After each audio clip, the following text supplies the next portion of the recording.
오늘 앞부분에 했는 거를, 예, 우리 뭐 좋은 형제가 왔으니까 우리 선배님들께서 한 말씀씩 좀 이렇게 은혜를 좀 베풀어 주시면. 예, 요약을 한번 해주세요. 열심히 필기도 열심히 했잖아. 필기 한다고 저거는 필기 할 게 없는 것 같은 느낌. 다 알았어 이제. 아니 다 하는 건 아닌데 음.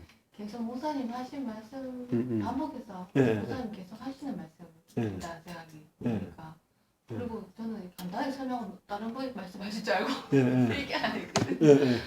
그 밴드에 나와 있는 그 율법과 은혜 이렇게 밴드에 나와 있는 걸 설명하시려나 보다라고 생각하고 있어가지고 그러니까 한마디로 은혜로 다 된다고.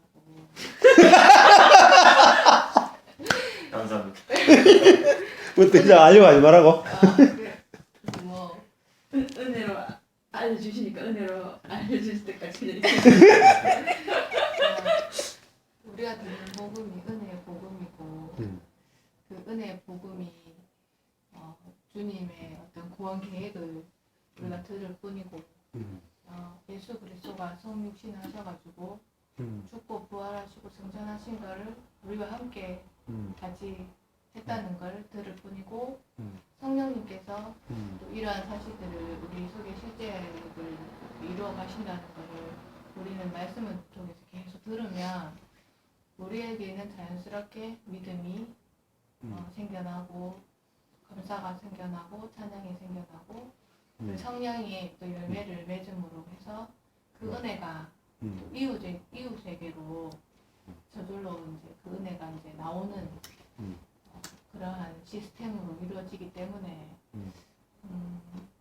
은혜의 말씀을 계속 들어야 된다는 그런 결론을 내고 싶습니다. 박수 치시다. 잘했어요. 끝났죠 이제. 집에 갈까? 잘했어요. 그러면은 오늘 했던 거를 간단하게 요약하면은 복음을 안다 할 때 복음은 첫 번째는 율법에 대해서 알아야 돼요. 율법이란 무엇인가? 복음이란 무엇인가? 그리고 율법과 복음의 관계가 무엇인가? 이걸 알아야 된다는 거죠. 네? 근데 대부분 율법이 무엇인지도 복음이 무엇인지도 이 율법과 복음의 관계에 대해서도 뭐 지식적으로 조금 알지 몰라도 실제는 거의 모르고 있다. 그래서 그 마이클 호튼 같은 경우도 전 세계 교회가 이 진짜 복음에 대해서 아직까지 눈 뜨지 못한 사람들이 너무나 많다. 켈빈주의자들조차도 모르고 있다. 그렇게 이야기를 합니다. 그러면서 교회의 표지는 세 가지다. 그렇죠? 말씀, 성례, 정치, 권징. 이게 교회의 표지다. 근데 말씀, 성례의 권징이 정치가 세 가지가 한마디로 하면 은혜의 방편이다. 이것이 율법의 방편이 아니고 은혜의 방편이다. 이 말씀은 은혜를 전하는 거여야 되지 적용하면 안 된다. 율법적 적용을 하면. 뭐 믿어라, 찬양하라, 감사하라, 성령의 열매를 맺으라 이렇게 하라라고 말하면 안 된다는 거죠. 말씀 자체가. 이 말씀은 하나님이 어떻게 구원을 계획했고 예수님이 어떻게 구원을 이루셨고 성령이 어떻게 구원을 우리 안에서 어떻게 실제가 되게 하시는지 그거를 하나님이 이미 이루신 일을 들려주는 것이 복음이에요. 들려주는 거. 그거를 목사들이 해야 됩니다. 그러면 이거를 듣는 우리들은 가만히 있어도 어떻게 돼요? 믿음이 생기고 찬양이 나오고 감사가 나오고 성령의 열매가 자동으로 맺힌다. 자동으로. 그게 제가 했는데 나무가 이렇게 있어요. 나무. 예를 들면은 이게 이제 좀 이제 안 차놓고 지금 물 마셨잖아요. 커피예요 혼자.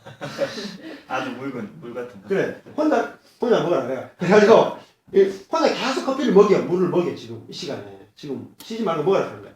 계속 먹으면 반응이 안 생기겠어요? 어떻게 했어요? 짜고 나겠죠? 그죠? 난다니까? 그러니까 생각해봐요. 우리가 수동성만 갖고 있죠. 그죠?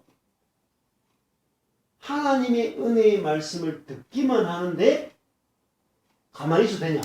가만히 있어도 되죠. 왜냐면 내가 물도 계속 먹기만 하면 내 몸이 변화하려고 짜장면하고 뭐 뷔페 음식 계속 먹으면 내 몸이 전부 다 부르고 막 살찌고 막 이렇게 하잖아. 그죠?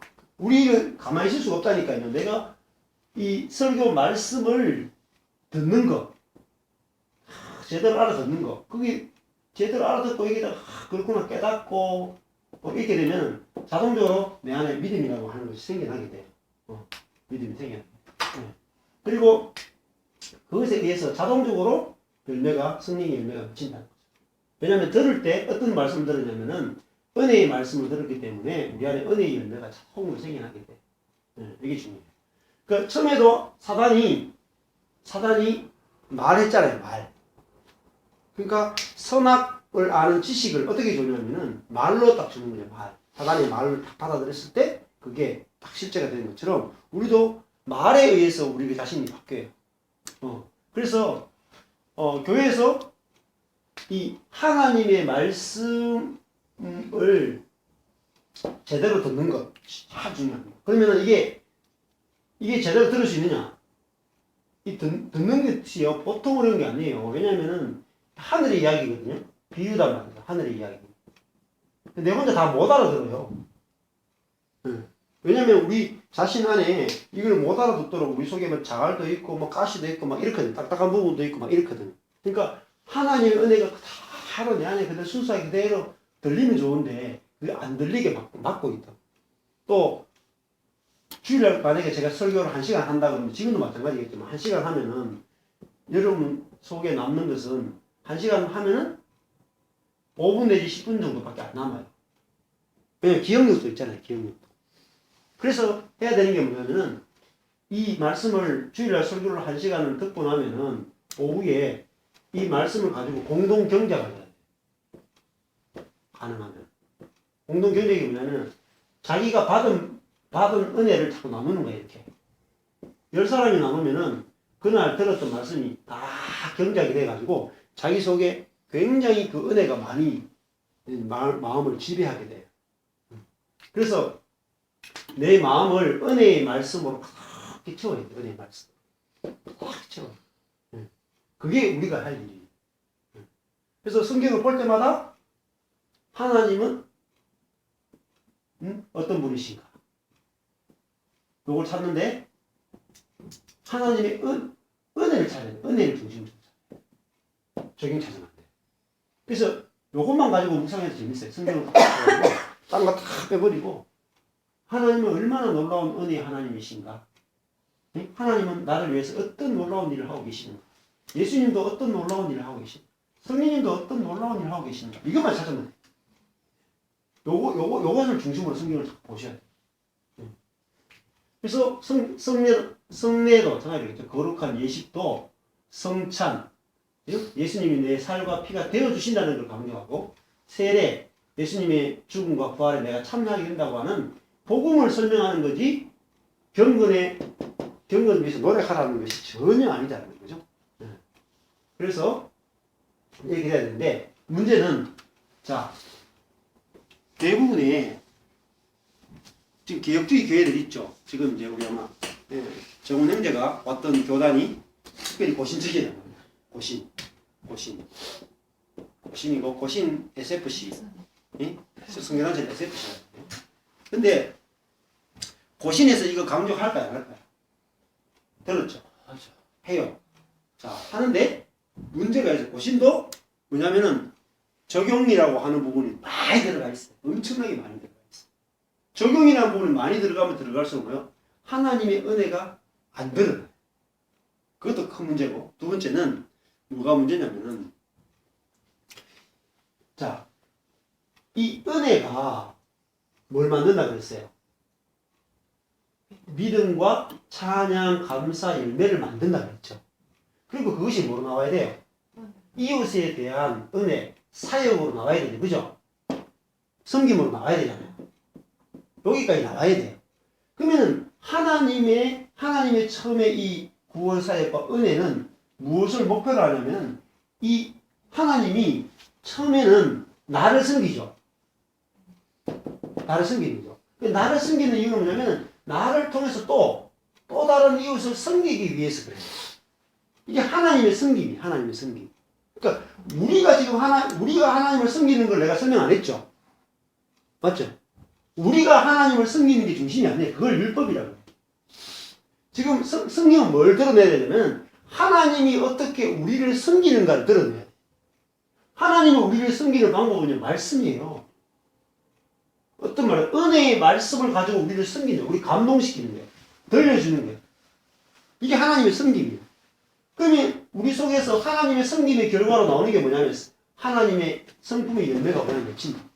근데 이걸 통해서 다른 이웃을 섬긴다는 거예요. 그러니까 하나님이 불신자를 섬기는 게 어떻게 되냐면 그리스도인을 말씀으로 은혜의 말씀으로 섬김을 통해서 불신자를 섬긴다고. 그러니까 전부 다 뭐예요? 하나님의 사역이라고. 하나님.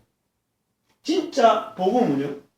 이거는 율법은 우리 사역이야. 우리가 어떻게 사역한다. 우리가 어떻게 선교사가 되고, 우리가 어떻게 목사가 되고, 우리가 교회에서 어떻게 봉사하고 찬양 인도자 되고 이런 거잖아, 그죠? 근데 복음은 하나님의 사역을 드러내는 거야. 하나님이 일하시게 하는 거예요. 일하시게. 하나님이 일하시게 하는 게 교회라는 거예요. 그럼 하나님이 교회에서 하나님이 일을 잘 하시도록 하는 게 뭐죠? 그 하나님이 일하심을 보고 예수님이 요한복음 거예요. 하나님이 일하시는 걸 보고 나도 일하라 이렇게 했잖아요. 그럼 하나님 어떻게 일하세요? 하나님이 은혜의 말씀으로 사람들 마음을 기경한단 말이에요. 기경. 그죠? 하나님이 농부로서 그죠? 은혜의 말씀을 들려줘서 사람들의 마음을 기경해서 좋은 밭을 만들어가지고 열매를 맺게 만든다. 그러면 이 사람이 다시 이웃을 섬긴단 말이에요. 그러니까 이게 전체가 하나님의 일이에요. 하나님의 일. 하나님의 섬김이 중심입니다. 아까 전에 그 도표에 보면은 이렇게 돼 있어요. 교회라고 이렇게. 여기 보면은 교회 두 종류가 있어요. 율법적인 교회는 어떤 교회냐면은 인간의 섬김과 사역에 초점을 맞춰요. 그러니까 교회가 사역을 굉장히 많이 만들어요. 네. 오늘의 교회가 뭐냐면 벌벅을 합니다. 사역. 그러니까 사역 배치하는 게 있어요. 그러면 뭐 예배부 뭐 각종 부서부터 시작해가지고 쫙 나열해놓고 자기가 원래는 어느 부서에 어떤 사역하고 싶다고 체크를 하고 그럼 체크하는 사람들 쫙 모아줘. 그럼 사람 다 모아가지고 또 사역 배치를 쫙 일이 어마어마합니다. 그러면은 이런 일들은 전부 다 우리의 자원을 가지고 우리의 힘과 우리의 은사를 가지고 하나님을 섬기자. 이게 전부 율법. 그럼 이렇게 하려면 뭐가 필요해요? 에너지가 필요해요. 많이 하면 할수록 에너지 고갈해요. 그러면 정작 뭐가 안 나올까요? 이 사람은 사역은 하지만 은혜가 안 나와요. 은혜가 바짝 나갔다. 그래서 교회 안에 이 마이클 호턴이 말해 교회 안에 사역을 만들지 말아요. 사역 만들면 안 돼요. 교회 그러니까 이렇게 반대로 이렇게 교회는 일하러 오는 것이 아니고 교회는 쉬러 오고 누리러 와야 된다. 좀 이렇게 말해요. 성도들이 교회 오면은 목사하고 장로하고 리더급들이 그죠? 세상에 있다가 들어오는 성도들을 주일날 섬겨야 돼요. 많이 쉬도록 뭐로? 은혜의 말씀만 듣고 누리도록 일하지 말고 누리도록 해줘야 돼요. 그러면 주일날 와서 할 일이 없잖아요. 성도들이 와서 은혜의 말씀을 듣고 같이 쉬고 누리고 서로 교제하고 너무너무 좋다. 그 은혜를 쭉 받아가 이제 나가는 거죠. 그럼 뭐 해야 돼? 세상 가면 내가 받은 은혜를 가지고 내가 직장에 가서 뭐 하는 거예요? 그 은혜를 흘려보내는 거예요. 저절로.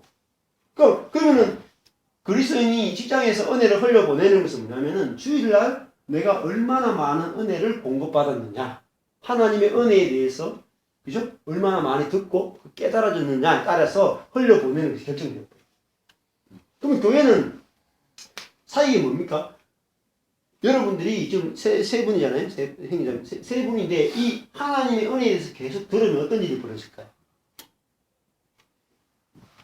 처음에는 듣죠.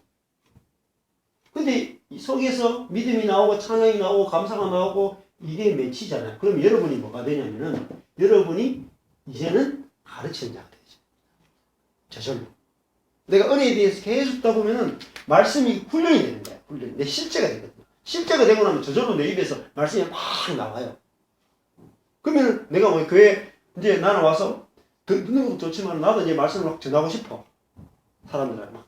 그러면 이제 주일날 오면은 막 사람들 모여가지고 막 그룹으로 막 나눠지면 거기서 막 그냥 말씀으로 숨기는 거예요. 은혜의 말씀을. 그 교회에서 사역은 뭐죠?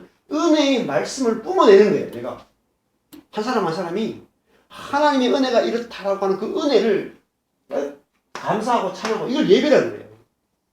내가 하나님의 은혜에서 얼마나 감격하고 누리는지를 막 이야기하는 거. 그게 사역이라고. 그러면 그런 사람이 점점 많아지죠. 그죠? 여기 만약에 네 사람이 주일날 와가지고 막 하나님의 은혜가 너무 놀랍다고 막 뿜어내죠. 그러면은 다른 사람들이 막 지치고 힘들었다가 주일날 교회 왔는데 하나님 은혜에 대해서 벌써 먹고 가니까 힘나죠. 그러면 가서 막 주변 사람들 자기 직장 동료들하고 또 가족들한테 막 은혜를 뿜어낸다. 그게 사역자가 만들어지는 과정이. 그래서 메시지가 이 말고도 메시지가 그죠? 이걸 매체를 결정한다. 이게 매체. 은혜의 메시지, 이게 은혜의 메시지이기 때문에 이게 은혜의 메시지가 은혜 자체가 전달되려면 은혜적인 방법에 의해서 돼야 되지. 그죠? 우리의 노력으로 이 은혜가 전달되게 하면 안 된다는 거죠. 그렇게 지금 이야기를 하고 있다는 거죠. 그래서 제가 뭐 깨알러서가 그런 게 아니고 교회의 본질이 이렇다. 교회는 말씀이 말씀, 은혜를 전할 수 있는 목회자가 준비돼야 돼. 그 여러분들도 마찬가지. 내가 준비된다. 찬양을 잘한다. 뭐 봉사를 잘한다. 뭔가 막 성경을 잘한다. 어떤 뭐 재능이 많다. 구제를 잘한다. 성경을 인도를 잘한다. 이게 필요 없어요. 내가 하나님의 말씀에서 얼마나 은혜를 풍성하게 발견해서 그것을 먹고 내 안에 은혜가 막 실제가 되는 거야. 실제. 그래서 내 안에서 은혜가 막 뿜어져 나와요. 이것만 하면 돼. 이것만. 그러면 시간이 지나면 저절로 내가 자라있어요. 어느 정도 이렇게 생명이 탁 자라있다. 그럼 저절로 사역이 내가 가만히 있을 수가 없어요. 내 존재 자체가 사역자가 돼요. 그래서 전에는 제가 뭐 우리 한국 제자훈련 같으면 단계가 있죠. 1단계, 2단계, 3단계 있죠. 근데 옥하는 목사님 마찬가지면 단계를 거치고 나는데 원하는 만큼 안 나와요. 그 이유는 뭐냐면은 이 율법적인 요소가 너무 많은 거예요. 하나님의 은혜를 못 들으면 얼마나 놀라운지 못 들으면 그게 이게 문제다. 자, 그래서 이 차이를 좀 설명드렸는데 여기 보면은 복음은 이 율법은 인생 코치 하나님을 소개해요. 코치 하나님을 소개해요. 이거는 은혜 복음은 우리를 의롭다 하시는 하나님. 달라요. 코치라는 것은 네가 인생을 살려면은 이렇게 해라. 이렇게. 쉽게 하면 잠언 있죠. 31장으로 이루어진 잠언. 뭐 남편은 아내를 사랑하고 아내는 남편에게 복종하고 그러면 가정이 잘 되어진다. 이런 식으로 말씀에 있는 어떤 계명을 가지고 이렇게 하면 된다, 저렇게 하면 된다라고 하는 지혜를 가리키는. 성경에 있는 지혜를 가지고 내가 성경의 지혜를 뭐예요? 실천해서 복을 받고 형통할 수 있도록 코치해 주는 거예요. 이게 율법주의. 엄청나죠, 이게. 한국교회 엄청나요. 전 세계. 근데 은혜는 그걸 하지 않아요. 네가 말씀대로 이렇게 실천하면 이렇게 된다. 이걸 이야기하지 않아요. 은혜는 뭐예요? 네가 할 게 없다는 거죠. 응? 하나님의 은혜가 이미 다 이루어져 있고 하나님의 은혜가 얼마나 풍성한지 너의 약한 모습도 대로 부족한 게 없다. 이렇게 은혜를 선포해 주는 거예요. 달라요. 그 다음에 여기 충고거리를 계속 줘요. 충고. 이게 충고잖아요. 충고. 네가 뭘 해라. 충고가 엄청 많아요. 충고가. 근데 이 충고를 많이 하다 보면은 문제들 많이 생겨요. 근데 여기는 충고가 아니고 좋은 소식을 얘기해요. 좋은 소식. 은혜를 설명해. 네가 지금 있는 그대로 아무 할 일이 없이 하나님이 얼마나 놀라운 분이신가를 설명해 주는 충고. 충고하다 보면 이게 실수를 많이 해요. 제가 저번에 한번 목사님 예를 한번 들었잖아요. 그 테니스 하는 친구.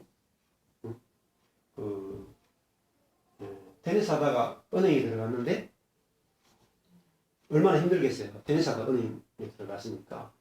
그러니까 제일 힘든 게 한자를 몰랐고. 그래가지고 목사님 한자가 안 되는데요. 모르는 천자문만 떼면 되는데 은행에서 하는 한자가 별로 어려운 거 없다 이렇게 했어요. 또 며칠 전에 또 쫓아가는 부기가 안 되는데요. 부기 계산이 안 되는데요.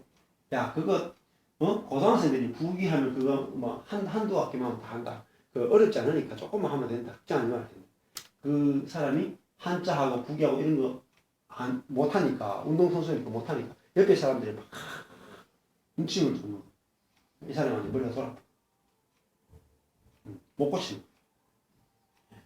그 스트레스 때문에 부끄러움 때문에 머리가 돌아가지고 못 고치는 거예요. 그러니까 이 충고라고 하는 건 뭐냐면은 성경에 있는 지혜들을 우리가 실천할 수 있는 힘이 우리에게 있다라고 가르치는 거예요. 율법주의. 성경에 있는 거 예를 들면 남편에게 복종하면 어떻게 돼요? 아내가 남편에게 복종하는 게 성경의 가르침이 하나잖아요. 그러면 남편은 뭐 하겠어요? 아내가 남편한테 복종해주면 남편은 아내를 뭐 해주겠어요? 사랑해주겠죠? 아무 문제 없죠. 그 말은 맞네요. 근데 그러면 아내가 남편이 복종하면 되잖아. 굉장히 뭐 문제예요? 근데 안 되잖아. 다들 이제 그걸 서로 이게 이론적으로 봤을 때는 서로의 입장에서 해주면 되는데 보통 나의 입장에서 안 되죠. 그렇죠. 네가 먼저 해라. 안 되지. 남편 쪽에서는 사랑해줘야 됩니다. 남편 쪽에서 사랑하려고 하고 싶은데 사랑이 안 나오는데 아내 쪽에서는 복종이 안 나오는데. 그러니까 성경의 말씀이 기록되어 있어도 이걸 해낼 수 있는 힘은 어디서 와요? 은혜에서 온다니까. 은혜에서. 이 사랑과 복종이 우리의 것이 아니거든요. 이게 하나님의 것이거든요. 애초에. 하나님의 복종, 그리스도의 복종, 그리스도의 사랑입니다. 그러면 여기서 하나님의 복음에 대해서 풍성하게 듣는 가운데 우리 안에 믿음이 생기고 성령이 내 안에서 역사하셔야지 이게 복종하고 싶은 마음, 사랑하고 싶으면 저절로 나온다. 저절로. 근데 이 율법주의라고 하는 것은 굉장히 무섭다고. 성경에 기록되어 있기 때문에 우리가 다 할 수 있다, 해야 된다라고 막 밀어붙였거든요. 그리고 죽인다고. 그래서 문제가 많이 생깁니다. 뭐 성경도 마찬가지예요. 성경을 열심히 뭐 여기 말씀 기도 이거 뭐 다 해야 되잖아. 그리스도인이라면 당연히 해야 되죠. 당연히 해야 된다 안 하잖아. 이 말씀 기도 당연히 할 능력이 없다니까. 하는 게 이상해요. 사실. 근데 이 말씀 기도를 하려면은 말씀 자체를 하려면은 여기서 은혜가 와야지. 이 은혜를 들어야지. 이 말씀에 대한 기갈이 생겨가지고 말씀을 보고 싶으신다. 이 전체 큰 틀을 모르고 적용하는 것은 우리를 다 죽인. 그래서 이 디모데전서도 마찬가지죠. 경건을 뭐라 그래요? 경건을 그리스도를 경건이라 그러죠. 그리스도를 아는 것, 하나님을 아는 것, 성령을 아는 것을 경건이라. 이걸 내가 막 말씀 기도하고 이런 걸 경건이라 그러지 않죠. 그죠? 경건하다는 것은 하나님을 아는 것을 경건. 여기서는 모범자 예수를 내가 닮아갈 예수, 모범자 예수를 제시. 근데 여기서는 구세주 예수를 제시. 달라요. 이번에도 페이스북 보니까 그 연세대 그 김형석이라고 하는 교수 있잖아요. 철학가. 그분이 95세인가 그런데 90몇 세인데 그분이 자기는 목사님한테 예수를 배운 적이 없다. 자기는 책을 읽어서 예수를 알았다. 이렇게 얘기하시더라. 그러면서 하는 말이 예수는 인간이고 이 인간 예수는 참 그 혁명가였다. 이렇게 하면서 자기는 예수를 만나고 나서 지금까지 한 번도 예수를 떠난 적이 없다. 이렇게 얘기하시더라.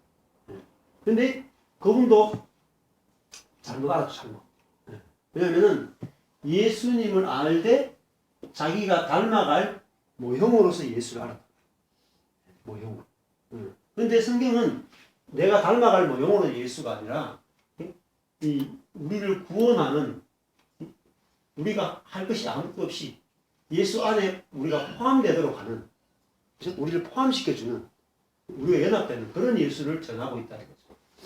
다르죠. 차이가 많이 납니다. 그 다음에 여기서는 행동 지침이 성경을 가리켜요. 율법은. 행동 지침이 성경을 가리키고 여기는 그리스도의 신비를 말해요. 그리스도의 신비. 그리스도의 신비를 드러낸다. 네. 이 신비라는 것도 나와 연합되는 것을 설명하고 있습니다. 그 다음에 여기서도 여기 보면은 성경에 보면 어때요? 자, 베드로하고 예수님의 관계를 한번 생각해 보세요. 그러면은 베드로하고 예수님 관계에서 누가 누구를 섬깁니까? 그 본문이 아주 중요한데, 처음에 베드로는 자기가 예수님을 섬긴다고 생각했잖아요. 그죠? 3년 동안 막 따라다니면서 자기는 다 버리고 주님을 따랐습니다. 이러면서 자기가 예수님을 섬긴다고 막 생각했는데 예수님이 십자가 달리기 전에 베드로를 딱 이렇게 앉혀놓고 이렇게 수건을 딱 가져오더니 발을 딱 씻기시잖아요. 그러면서 하시는 말씀이 뭐냐면 내가 너를 베드로가 막 왜 예수님이 어떻게 나를 씻기십니까? 제가 예수님을 씻겨드려야죠. 이렇게 하는 거야. 야, 그게 율법주의다. 너 신앙을 잘못하는 거야. 내가 너를 씻기지 않으면 너와 나는 상관이 없다. 이렇게 말해. 그래서 그렇게 베드로가 또 좋아가지고 머리까지 내 온몸을 다 씻겨주시고 하게. 야, 다 필요 없고 이제 발만 발을 이렇게 딱 씻겨주면서 하시는 말씀이 왜 그렇게 이야기하냐면은 왜 예수님이 베드로의 발을 씻겨야지 관계가 있냐면은 예수님이 먼저 베드로를 섬겨야지 베드로가 뭘 받죠? 은혜를 받죠. 그래야지 베드로도 다른 사람을 섬길 수 있는 은혜가 흘러나간단 말이에요. 그러니까 먼저 베드로가 억지로 다른 사람의 발을 예수님이 먼저 베드로의 발을 안 씻긴 상태에서 네가 다른 사람의 발 씻기라 그러면은 분명히 베드로는 안 씻었어요. 베드로는 수제자가 되기 위해서 따라가고 있는데, 그죠? 다른 옆에 있는 친구들 발 씻으라 그러면 베드로가 하겠어요? 못해요. 근데 먼저 예수님이 베드로를 섬기는 그 섬김을 먼저 받아야 됩니다. 그러면 우리가 해야 되는 일은 뭐냐면은 내가 예수님이 섬기러 왔다 그랬죠? 예수님 섬기러 왔다. 섬김을 받으러 온 것이 아니다. 그죠? 네? 받으러 오지 않았다. 그러면은 우리 쪽에서 뭐 해야 돼요? 내가 예수님이 섬기러 왔다. 섬김 받으러 오지 않았다. 그러면 내 쪽에서는 뭐 해야 됩니까? 그죠? 섬김을 먼저 받아야 되죠. 그죠? 예수님이 섬기러 왔기 때문에 우리가 먼저 섬김을 받지 않으면 주님과 관계가 없어요. 이게 복음이다. 완전히 달라요. 우리가 갖고 있는 개념하고. 주님이 우리를 섬기도록 해야 돼. 그게 뭐예요? 주님이 우리를 섬기는 게 말씀이에요. 말씀으로 섬기는 거예요. 말씀으로. 주일날 말씀으로 나를 섬겨주신다고. 내가 너를 어떻게 사랑했고, 내가 너를 어떻게 사랑하고, 내가 너를 어떻게 섬기는지 아냐. 내가 너를 어떻게 생각하는지 아냐. 그 말씀의 섬김을 받아야 돼요. 말씀의 섬김. 받아야 돼요. 이게 내 생명이에요. 내가 마치 생명수를 공급받는 거예요. 생명을 공급받는 거예요. 나무가 물을 공급받는 거예요. 이게 나를 결정해 버리는 거예요. 말씀의 섬김. 주님의 말씀을 내가 받아야 돼. 말씀에 담겨있는 은혜를 찾아야 돼. 하나님 나를 얼마나 사랑하시고 나를 얼마나 섬기시는지 그 은혜에 대해서 내가 들어야 돼. 그래서 예수님 베드로가 기꺼이 발을 쉽게 받았잖아요. 그죠? 우리도 마찬가지입니다. 그러니까 발도 마찬가지죠. 발 자체가 많이 더럽죠. 네? 더러운데 예수님이 너 발 씻고 오라 그러지 않고, 자, 율법은 뭐예요? 율법은 발 씻어라는 거잖아요. 그 정결례식에서는 항아리. 그죠? 네가 밖에 나가서 더럽혀졌으면, 부정하면서 만졌으면 네가 네 손과 발을 집에 들어올 때 깨끗하게 씻어야 된다. 이게 율법이거든요. 근데 예수님은 뭐죠? 네가 씻고 나한테 오라가 아니고 내가 너를 씻어줄 수 있도록 나한테 와라 이거예요. 이거를 복음이다. 맞죠? 그러면 주일날 뭐하러 와야 돼? 발 씻고 와야 돼? 씻김 받으러 와야 돼? 씻김 받으러 오는 거야. 성찬식, 세례식 뭐예요? 씻고 오는 게 아니고 씻김 받으러 온다. 그러니까 오는 게 쉬워요, 어려워요? 너무 쉬운 거예요, 너무 쉬워. 근데 이제 우리 그 성찬 시간 때도 네. 늘 이제 그 말씀 하잖아요. 네. 하면서 이제 네. 뭐랄까 되나 이 말씀은 이 말씀을 꼭 읽고 네. 그 말씀에 연하여서 이제 그 교회에서 이제 그딱 해놓은 문구적으로 두 개를 같이 읽으셔요. 네. 보통 그 뭐냐면 네. 그 예를 들어서 이제 뭐 떡을 받으신 분 잔을 받으십시오 이 하잖아요. 할 때 뭐냐면 그 되게 애매한 말을 해요. 이게 뭐냐면 그러니까 죄를 많이 지었거나 아니 뭐좀 많이 한 사람은 이제 자기를 살펴서 그렇죠, 자기를 하지 마라 하면서 그 말씀이 어디에 나오는가 하면 그 말씀은 응. 이게 누구든지 뭐 자기 죄를 분별치 못하고 뭐 이렇게 뭐 죄 잔에 좀 정할 때뭐 이래 안 좋다 뭐 이런 얘기 그 말씀을 쭉 읽고 이걸 같이 해요. 하면은 이게 그걸 받으면서도 되게 이게 그 지금 말씀하신 그게 어차피 말씀을 적용해서 하는데 희한하게 하고 또 하나는 뭐냐면은 그거 하면서 또 다 받으라 그래요. 그렇죠. 이게 뭐냐면 이런 어떤 느낌이 드는가 하면은 제 친구는 우리 고등학교 때 되게 순수해가지고 이게 누구든지 그 말을 들으면 다 찔림이 있잖아요. 그렇지. 이거는 못하겠다. 이거는 못하겠다 하는데 전도사님 옆에 와 계속 받으라. 왜 받았는데 왜 받았는데 왜 받았는데 근데 그다 대놓고 전도사님한테 그 앞에 말씀하셨으니까 죄를 많이 지어서 못하겠습니다. 이런 말도 못하고 이게 어떤 느낌인가 하면 이런 거예요. 그러니까 목사님 입장에서는 나는 말 다 했대, 나는 책임 없대 하면서 이제 근데 네가 막 이래 죄 분별 못하고 해갖고 안 좋아지면 책임이 되지 이런 느낌으로 이제 받아들이는 거예요. 그러니까 되게 진퇴양난으로 만드는 그 부분에 말씀 되게 많아요. 그렇죠. 맞아요. 그게 율법주의. 그게 율법주의. 그게 성찬식 자체는 뭘 의미하냐면 먼저 은혜가 선포되잖아요. 그죠? 아까 얘기했던 것처럼 예수의 살과 피를 준비되어 있다. 그죠? 용서가 다 준비되어 있고 은혜가 다 준비되어 있다. 바뀌면 받아라. 그 먼저 이 성찬식을 설명해주고 성찬식의 의미를 충분히 설명해서 그 은혜를 받았죠. 그죠? 은혜를 다 받았죠. 그러면은 그 은혜를 받았으면은 그 말씀이 들려왔고, 그죠? 그 말씀이 믿어졌으면은 내가 당연히 뭐가 나와야 돼요? 은혜가 내 안에 자라서 내 옆에 있는 사람을, 그죠? 은혜가 뭘 시킵니까? 나한테 회개를 시키는 거예요. 회개를. 무슨 회개를 시키겠어요? 네? 자꾸 윤리적이고 뭐 이렇게 도덕적인 이런 죄를 생각하지 말라니까. 네? 제일 중요한 게 뭐죠? 네? 주님은 내가 죄인인 걸 그대로 받아줬는데, 그죠? 그죠? 그대로 받아줬는데 그걸 내가 듣는단 말이에요. 네? 그걸 믿어진단 말이에요. 그럼 그 은혜를 내가 누리고 승리의 열매가 자라요. 그러면 내가 이런 하나님 내 죄인인데 그대로 이미 다 받아줬는데 왜 나는 내 이웃을 이렇게 응? 응? 은혜를 못 받아줬지? 라는 회개가 자동으로 일어나요. 자동. 회개가 성령에 의해서 은혜의 성령에 의해서 자동적으로 회개가 일어나야 되지 내가 그냥 내 마음을 살펴가지고 회개하는 건 의미가 없어요. 올바른 회개가 아니라니까. 그건 다른 종교에서 하는 회개. 그 진짜 그 성찬식 자체가 은혜의 수단이라고 했잖아요. 은혜의 방편이라고 했잖아요. 그러면 이 성찬식 자체가 은혜를 확 드러내야 돼. 그럼 우리가 은혜를 확 경험하게 되면 내 안에서요. 은혜가 아닌 것이 다 보여요. 내가 다른 사람과의 관계 속에서 은혜로 하지 못한 것들을 확 비춰져요.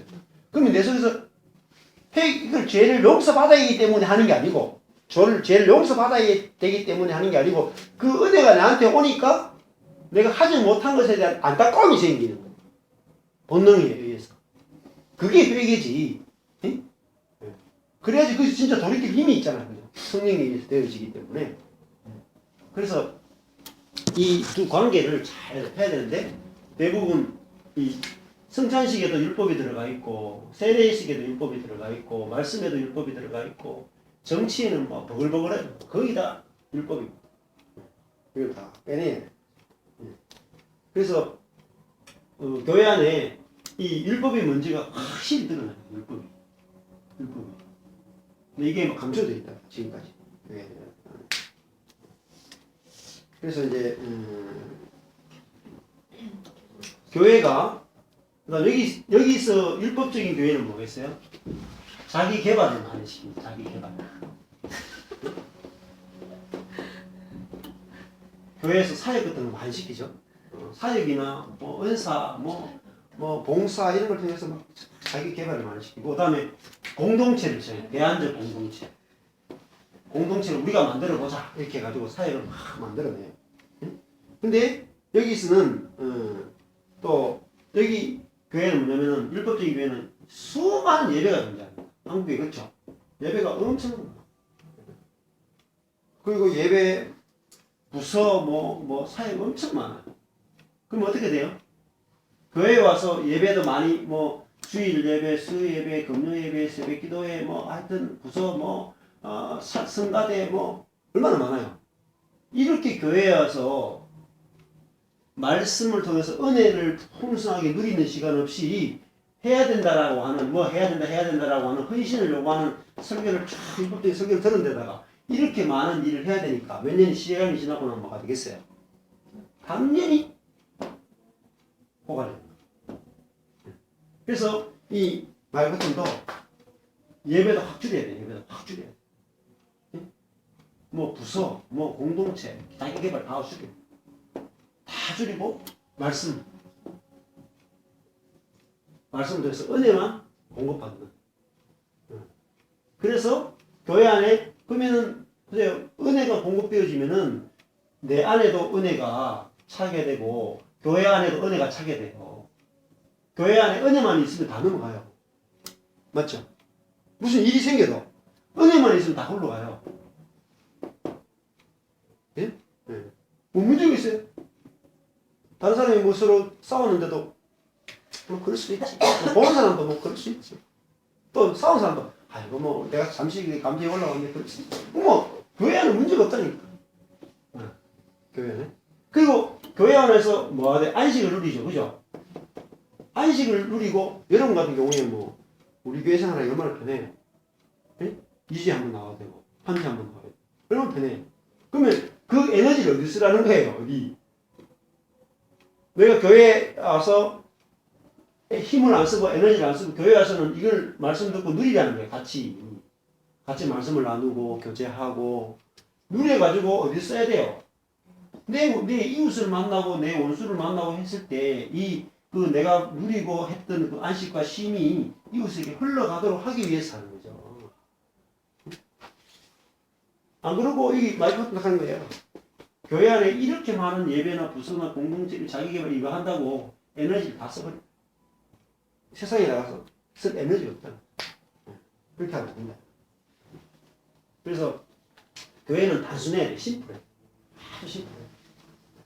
그리고 그 심플한 것에 대해서 딱 집중하셔야 돼요. 말씀에 대해서 같이 집중하셔야 돼요. 그래서 여기는 뭐냐면 은혜의 대사관인 교회예요. 교회. 누리기 위해서 교회에 와요. 그러니까 주일에 교회 올 때 마치 소풍 오듯이 오면 돼요. 뭐 도시락 사오고 뭐 먹을 거 사오고 그래가지고 같이 먹고 놀고 뭐 과자 사 먹고 놀고 교제하고 말씀하면서 이야기하고 뭐 아주 편하게 그렇게 지나가셔야 돼요. 알겠죠? 그럼 스트레스 주면 안 돼. 무슨 뭐 사역하라 뭐 하라 시키면 안 돼. 그건 나중에 은혜가 막 차가지고 막 이거 해도 전혀 에너지가 전혀 고갈되지 않고 에너지가 더 생길 정도 되면 하는데 그렇게 하셔야 돼요. 이게 마이클 호튼이 제시하는 교회예요. 그래서 자연스럽게 여기 하나님과 목자들의 섬김을 받음으로 세상에서 이제 그 밖에 나가서 자연스럽게 성도들을 섬기게 된다는 거죠. 교회 사역에 정력을 소진하지 않아도 되기에 이웃들을 섬길 더 많은 여력이 생겨나게 되고요. 그래서 아까 전에 했는데 그러면은 아까 전에 이제 그 문제가 뭐냐면은 이 뭐 고신이나 SFC나 이쪽에서 많이 강조해요. 이거 교회의 표지는 말씀, 성례, 언증이다 강조하는데 문제는 뭐냐면은 은혜의 방편들만 사용을 하려고 하는데도 불구하고 뭐가 나오냐면은 이웃에게 은혜가 안 흘러가는 문제. 여기까지 봐야 돼요. 네. 교회가 뭘 개발해야 되냐면은 말씀을 개발해야 돼요. 말씀. 은혜의 말씀을 풍성하게 개발해가지고 예배 때마다 그죠?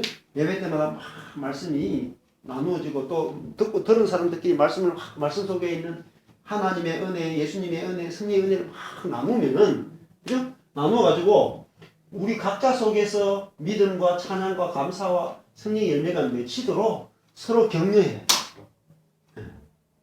그래가지고 결국은 어디까지 이웃 밖에 있는 이웃에게까지 이 우리가 받은 은혜가 흘러가도록 여기까지 돼야지. 여기까지 흘러갈 정도로 뭘 해야 돼요? 이걸 위해서 노력하면 안 되죠. 그죠? 뭘 해야 돼요? 말씀을 개발해야 돼요. 말씀. 은혜의 말씀을 풍성하게 길러내요. 이거 해야 돼요. 그리스도인 각자가 이거 해야 돼요. 이거. 그리고 이것만 하면 돼요. 이것만. 말씀 속에서 하나님의 은혜를 발견해요. 이것만. 그래서 성경을 해석하는 제일 중요한 원칙이 뭐냐면은 은혜되게 해야 돼. 제가 도전받는데 은혜되게 해석하라. 어떤 본문인데 은혜를 해석해. 내가 그 본문을 해석했는데 율법적으로 해석하면 은혜되게 해석해야 돼. 어떤 본문인데 해석했는데 영이 막 살아나. 막 눌리고 막 이러면 안 돼. 어떤 본문이든지. 내가 막 그 본문 해석했는데 내가 막 눌리고 죄책감 느끼고 막 힘들다. 그러면 성경 해석 잘못한 거예요. 적시 버려야 돼. 그 본문이 내 영을 살려내야 돼. 그게 은혜라니까, 은혜. 말씀을 봤는데 죄책감을 계속 느끼고 힘들고 어렵고 뭐 하라 이것만 계속 보이면 말씀 안 봐야 돼요. 말씀을 보는데 말씀을 볼 때마다 내 안에서 막 이 은혜가 막 샘솟아요. 그렇지 않으면 말씀을 잘못 해석한 거예요. 그러면 저기 이제 율법과 은혜의 관계에서 율법의 역할이 우리 그럼 이제 죄가 죄로 드러나게 하는 것이고 그것을 우리 스스로 내 스스로 할 수 없다는 것을 깨닫게 하는 것의 역할인가요? 율법의 의미. 율법은 이제 여러 가지가 있는데 여기 율법도 여러 가지 의미로 써요. 율법이라는 말 자체를 성경 본문 안에서 쓸 때. 근데 결국은 율법은 뭐 하라 하지 말라는 거잖아, 그죠? 하라 하지 말라. 이거를 율법이라는데 이 율법을 요 하라 하지 말라고 하는 계명을 내가 지키려고 하는 걸 가르쳐서 성경이 율법의 행위라고 말해요. 율법의 행위. 율법의 행위로는 우리를 의롭게 할 수 없다 이렇게 말해요. 그러니까 율법을 내 에너지를 가지고 지키려고 하는 것을 율법의 행위라고 해요. 이거는 안 돼요. 이렇게 하면 안 돼. 근데 또 율법은 그렇지만은 율법은 또 다른 의미로는 또 그 율법은 그 어디서 나왔느냐 하면 하나님의 마음에서 나왔거든요. 하나님의 마음에서 나왔기 때문에 좋은 거예요. 굉장히 좋은 건데 문제는 우리의 육이 율법을 지킬 수 있는 할 수 있는 에너지가 없어요. 그래서 율법은 우리에게 저주를 가져온다. 하나님의 마음에서 나온 것이고 하나님의 기준이잖아. 하나님 사랑, 이웃 사랑. 너무너무 좋은 거지만 우리가 하나님 사랑, 이웃을 할 수 있는 힘 자체가 없어요. 그래서 율법이 우리에게는 저주가 되는 거예요. 그래서 이 율법이 근데 이 율법은 지킬 수 있는 것은 하나님의 은혜가 뭐예요? 하나님의 은혜가 우리에게 임하면은 율법을 행할 수 있는 힘이 우리 안에 생겨나요. 하나님을 사랑하고 이웃을 사랑할 수 있는 힘이 생겨나요. 그래서 율법은 반드시 은혜로 말미암아 지켜지는 거죠. 근데 율법 그 중에서 이 폐해진 율법들이 있어요. 다른 세배적인 율법은 거의 다 폐해졌어요. 뭐만 남아요? 율법의 정신만 딱 남는 거예요. 하나님 잘 이웃 사랑. 그것만 딱 남는 거예요. 나머지 다 폐해지고 하나님 사랑 그거 다 성취한 거예요. 내가 하나님 사랑하고 이웃 사랑하면 이미 다 율법이 다 성취됐죠. 네. 그것만 돼. 목사님 비슷한 말씀인 것 같아서 한 번만 더 여쭤보면 그 목사님께서도 그 페이스북에 그때 그 올리신 게 그 누구지 김세윤 교수님하고 박영경 교수님하고 따로따로 페이스북 계속 하다가 이번에 실제로 한 자리에 모셔 불러갖고 했는 거 그때 한번 올리셨잖아요. 그때 이제 수업하고 이렇게 제대로 보지는 않고 그냥 평소에 각자들을 몇 번 읽었었기 때문에 제대로 못 보고 했는데 거기서도 내 이 이야기를 같이 한 거 아닙니까? 네. 이야기 하긴 했죠. 했는데 이제 문제는 이제 이야기 그럼 조금 설명할게요. 이게 이제 신학 교수들이 이제 문제가 뭐가 문제가 생기냐면은 구원이라는 개념이 달라요. 구원이라는 개념 자체가 자, 그러니까 박영돈이라고 하는 고신대 교수. 고신대 신학 교수죠. 신학 교수가 있고 김세인 교수가 있다.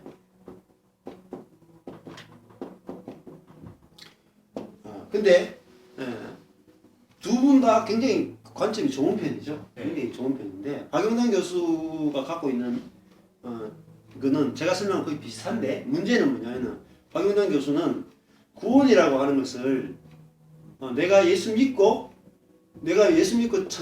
천국 가는 천당 가는 죄로부터 용서받는 개념으로서의 구원에 거의 한정을 시켜요. 아주 좁은 의미로 한정을 시켜. 그리고 구원하고 성화를 좀 구분하죠. 구분해요. 근데 그래서 김세현 교수는 어떠냐? 김세현 교수도 비슷한 개념이 있지만 김세현 교수는 구원이라는 개념을 훨씬 더 넓게 써요. 구원이 뭐냐면은 사단의 나라에서 하나님 나라로 옮기는 걸 구원이라고 해요. 구원 자체. 구원이라는 개념 자체가 훨씬 더 넓어. 그래서 박영돈 교수는 이렇게 말하는 거죠. 구원을 받은 자는 뭐가 나오겠어요? 구원받은 자는 반드시 성화된다. 근데 그러면 성화가 안 되면 구원 받았을까 안 받았을까? 안 돼요. 이렇게 설명합니다. 그게 김세윤 교수님이 그 얘기하는 거예요? 아니 박영도 그렇게 설명해요. 실제로는 설명하는데 그러면 구원 그 교리적으로만 설명하는 머리로만 설명하는 거죠. 머리로만. 구원 받은 자는 반드시 성화가 된다. 성화가 되는 사람은 구원받은 사람이다. 이게 두 가지는 뗄래야 뗄 수 없다. 이게 논리적으로 개념적으로만 설명하는 거죠. 네. 그러면 근데 김세인 교수는 뭐라고 이제 말하냐면은 구원이 이제 종말론적으로 유보가 됐다. 아직 구원 받았지만 확실하게 잘 모른다. 이렇게 설명하면서 이 열매를 굉장히 중요시 여기거든요. 열매. 예. 우리 안에 이 열매가 없는 것은 구원을 받지 않았다고 하는 것이다. 를 강조했단 말이에요. 그러면은 어떻게 되겠어요? 그러니까 이제 저쪽에서는 이게 행위론자다. 그래 이게 행위론자가 된다. 근데 여기도 자기도 했잖아. 자기도 성화가 안 되는 것은 구원 안 된 것이다 했잖아 말을. 근데 말은 했는데 뭘 강조해요? 성화는 뒷전이니까 뒷전. 일단은 구원의 확신이 중요하다는 거지. 구원 받은 사람은 저절로 성화되고 성화 안 되는 사람은 구원 안 받는 거야. 그러니까 구원에 초점을 맞춘다니까. 응? 구원을 확보해 놓자 이게 확보. 그리고 이거는 오직 은혜에 의해서 구원받는다. 요거를 강조를 포커스 여기에 많이 두는 거죠. 근데 김세인 교수는 뭘 하면 야 구원이라고 하는 것은 나무가 응? 나무하고 가지가 있는데 응? 가지가 나무에 접붙이는 게 구원이다. 그러면 구원이라고 하는 자체가 뭐죠? 구원이라는 자체가 성화잖아요. 거룩하게 되는 거잖아. 맞잖아요.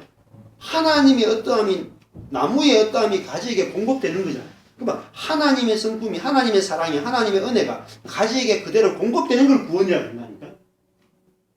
그 여기서는 개념이 좀 달라요. 여기도 왜냐면은 천국 가는 거는 보장받았는데 내 삶에서 하나님의 성품과 하나님의 어떤 것은 나타나느냐 안 나타나느냐 그렇게 어떻게 보면 중요하지 않아요. 여기서는. 근데 여기서는 그러면 예를 들어가지고 다른 교수가 이렇게 말하는 거야. 그러면은 성화가 안 되는 사람은 구원 못 받은 거잖아. 성화가 안 되는 사람은 구원 못 받은 거잖아. 그렇게 맞죠?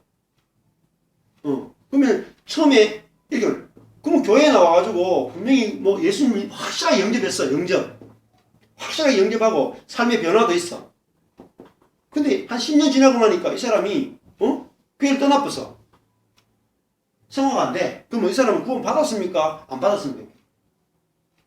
그러면 이 사람은 성화가 안 되잖아. 지금 이것도 됐대. 그죠? 어떻게 됐어요? 이 사람 구원 못 받은 거죠? 이 박영돈 교수에 의하면 맞죠?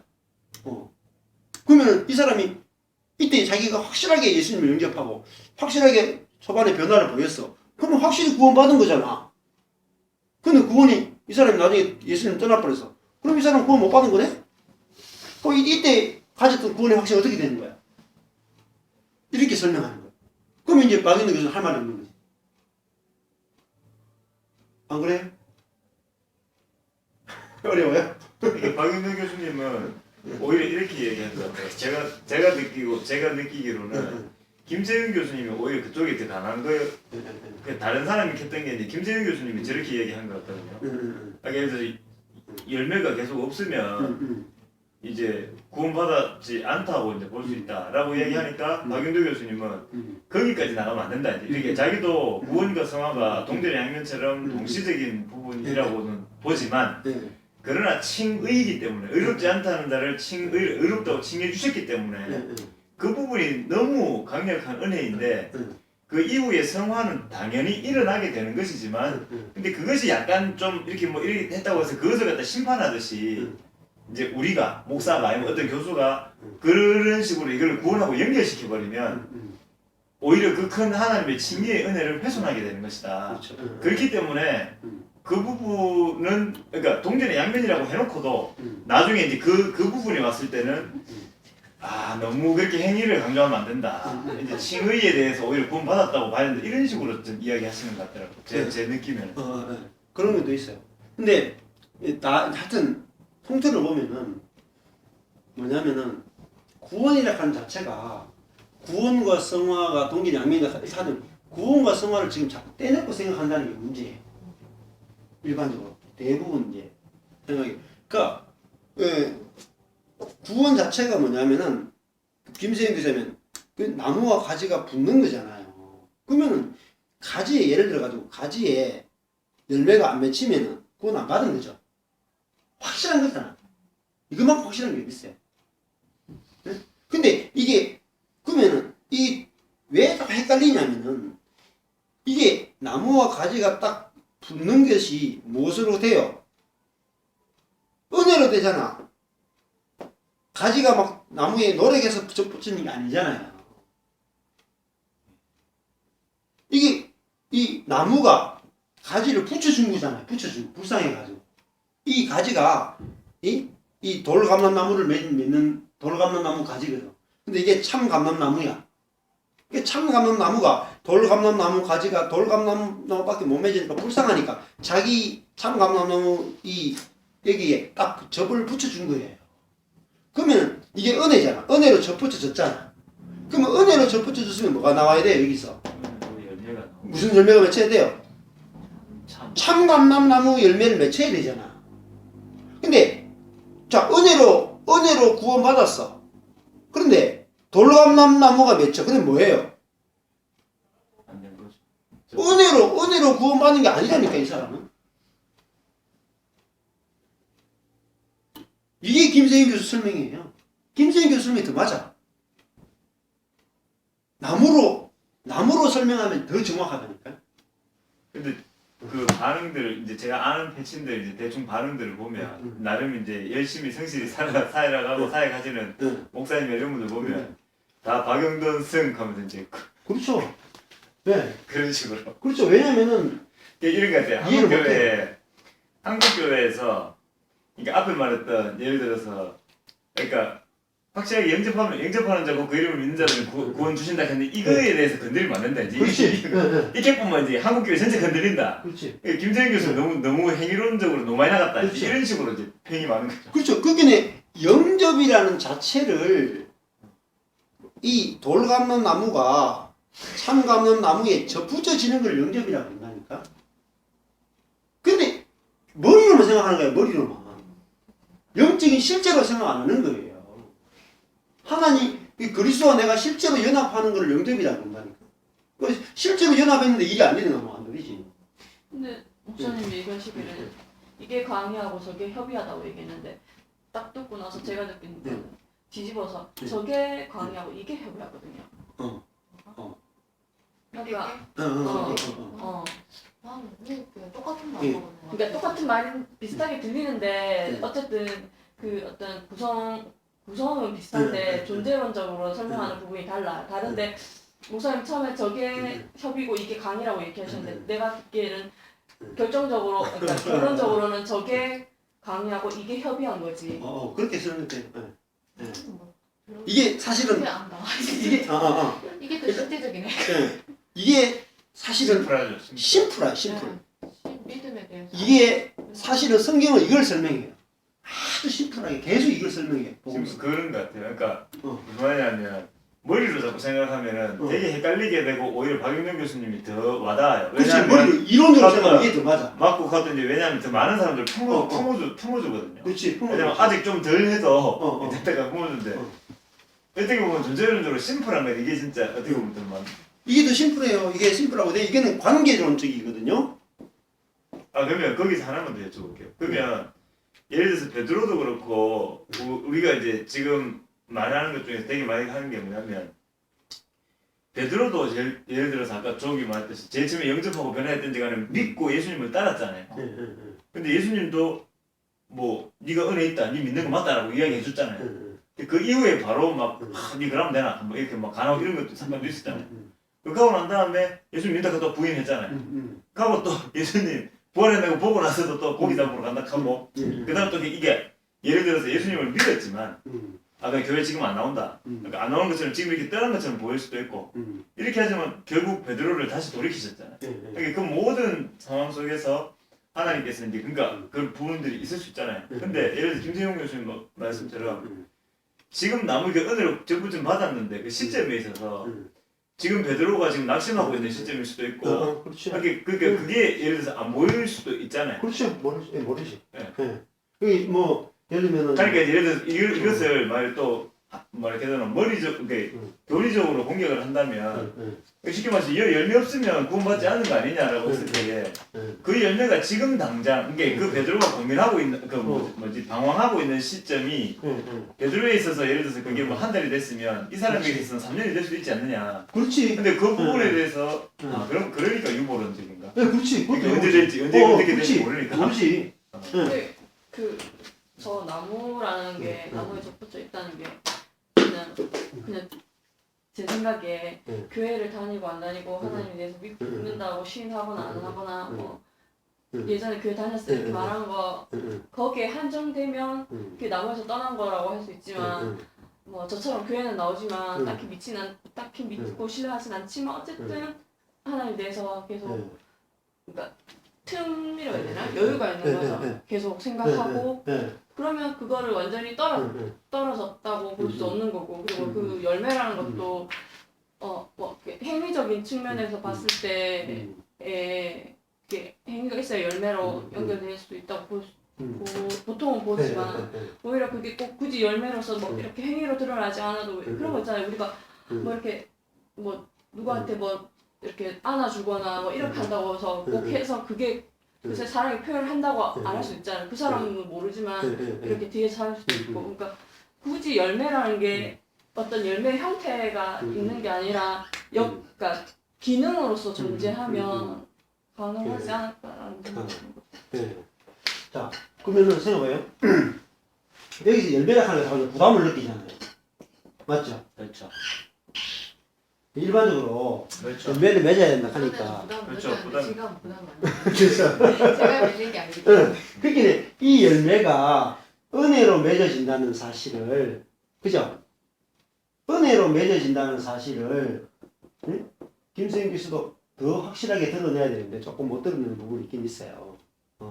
그게 좀 아쉬운 부분이고, 그 다음에는 자, 이 구원이라고 성화라고 하는 문제를 지금 우리가 뭘 보냐면은 나라고 하는 인간의 관점에서 내가 어떻게 구원받을 것인가를 자꾸 보는 거예요. 예.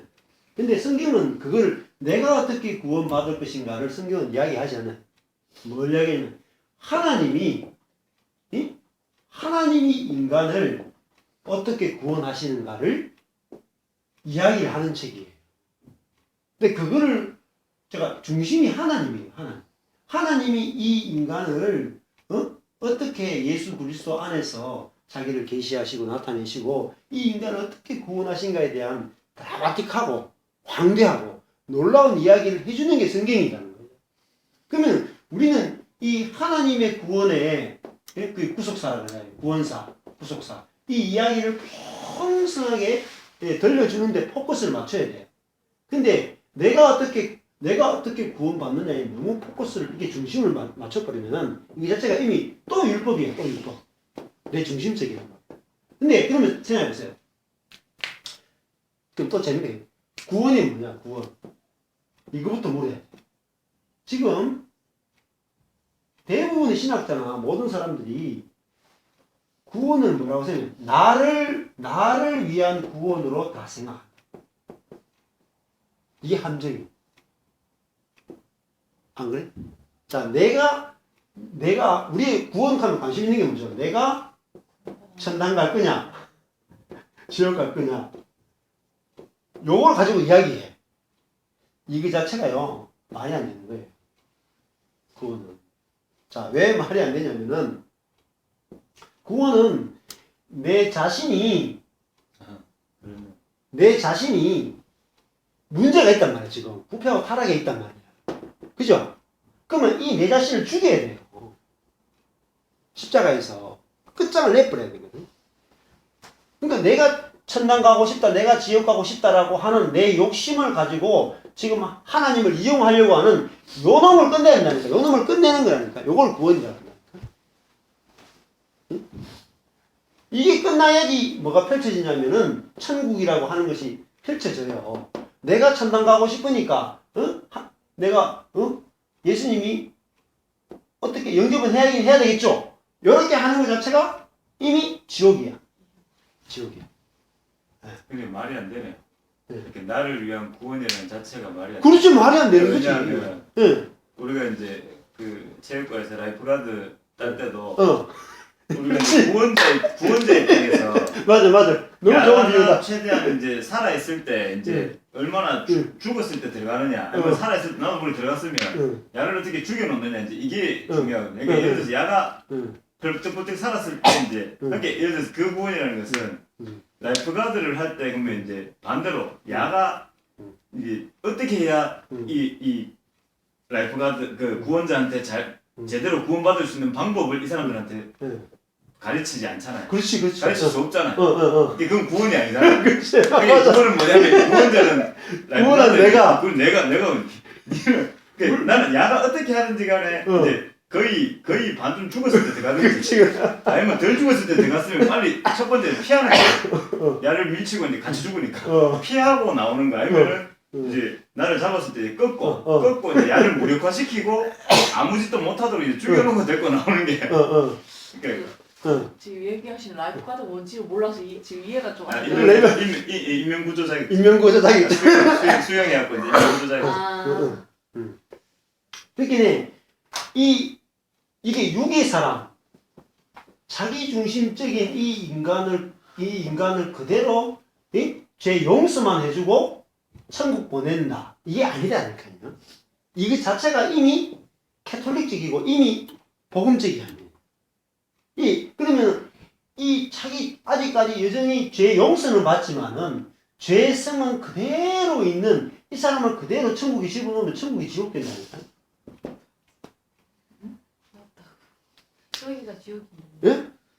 이 사람이 변화되지 않고 천당 가냐 지옥 가냐 이거는요 완전히 캐톨릭이에요. 그러면 아까 김수현 교수가 지금 설명했잖아. 이게 열매라고 하는 이야기가 뭐냐면은 자, 이 나무라고 하나님의 성품, 하나님의 생명이 공급되어서 열매를 맺어야지 이게 이 자체가 뭐예요? 이 자체가 천국이라니까. 내가 천국이 되어버린다니까. 그 성화라는 개념 자체가 내 자신이 이미 천국이 돼야 된다니까. 그게 천국이 들어가는 거라니까. 천국을 장소적 개념으로만 생각하면 안 돼요. 장소적 개념으로 계속 생각하니까 이 개념이 안 잡히는 거야. 내가 천국이 되는 거예요. 내 안에 예수가 들어오고 내 안에 예수 생명이 와서 내 자신이 천국이 돼야지 그게 천국이지. 응? 그래야지 천국 어디 가도 천국이지. 내가 뭐 초가 상관도 만족하는 내가 여기 가나 저기 가나 내가 가는 곳이 천국이 되잖아요.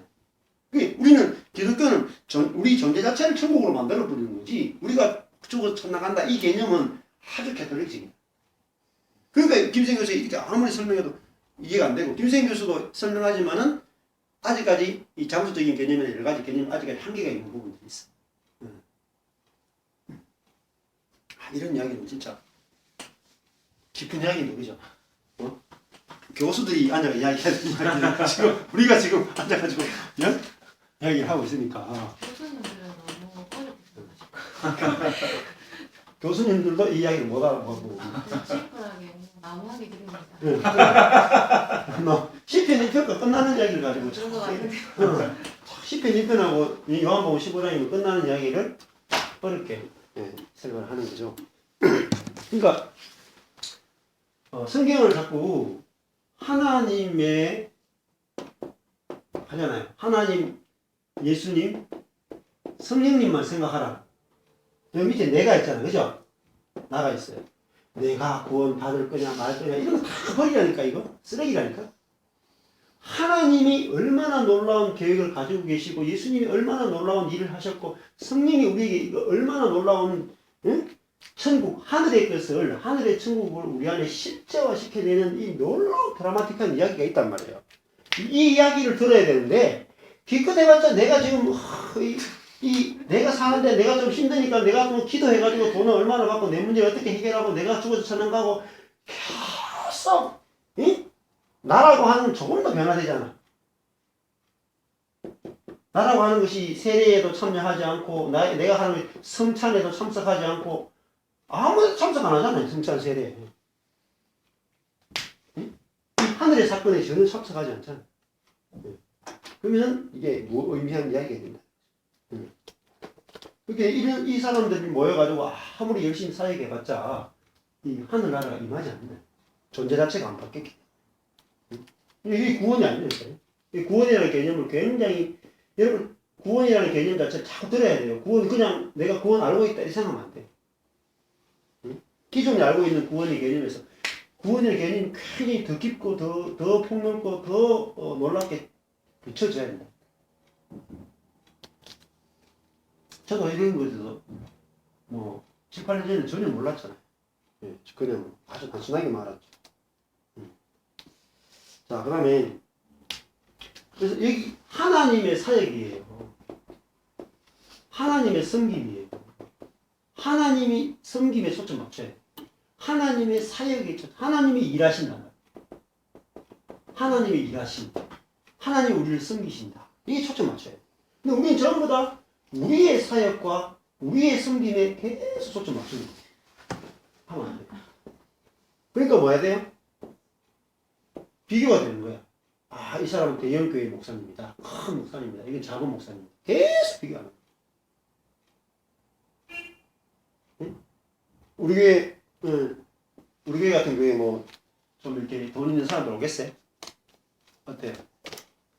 대구에 돈 있는 사람들 우리 교회 올라가 그래서 부모교회 같은 교회는 막 서로 갈라 그래. 벌벌 그래. 우리 교회 올라가 그래 봐야 딱 오를 때 들어올 때부터 딱 걸리는 거야. 이런 데서 주일에 하루 종일 와서 내가 여기 견디겠네. 딱 들어올 때부터 딱 걸린다니까. 근데 걸려야 돼. 걸려야 돼. 왜? 그 사람은 들어올 때부터 무슨 동기를 가지고 들어와요? 내가 어떻게 여기서 나중심적인 걸 가지고 들어오죠. 제가 그 부모교회 그 팀하고도 이야기하니까 목사님 좀 가까이 오시면 안 돼? 그래 좀 가까이 옮기시면 안 돼요? 자기 오빠도 소개시키시고 좀 가까이 오세요. 가까이 가서 오려고.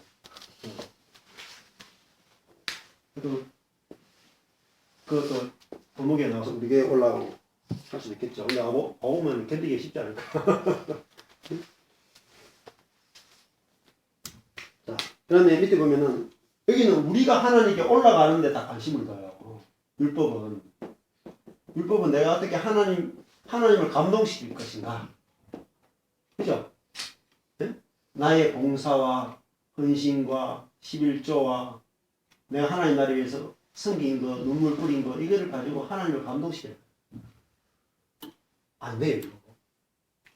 땡탈락이.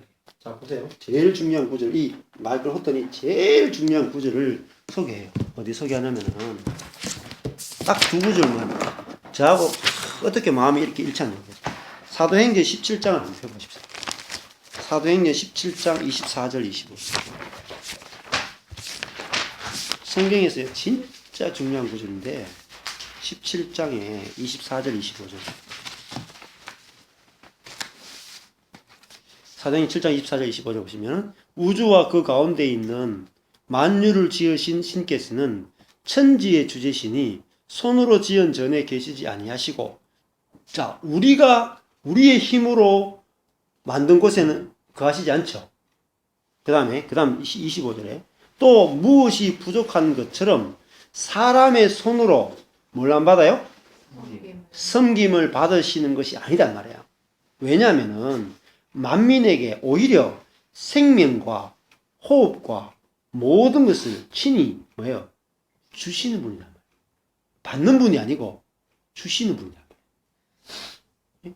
하나님의 개념이, 우상은 뭐예요? 우상은 받는 자잖아요. 자기가 못 움직이니까. 그죠? 우상이 가만히 있고 사람이 우상을 섬기죠.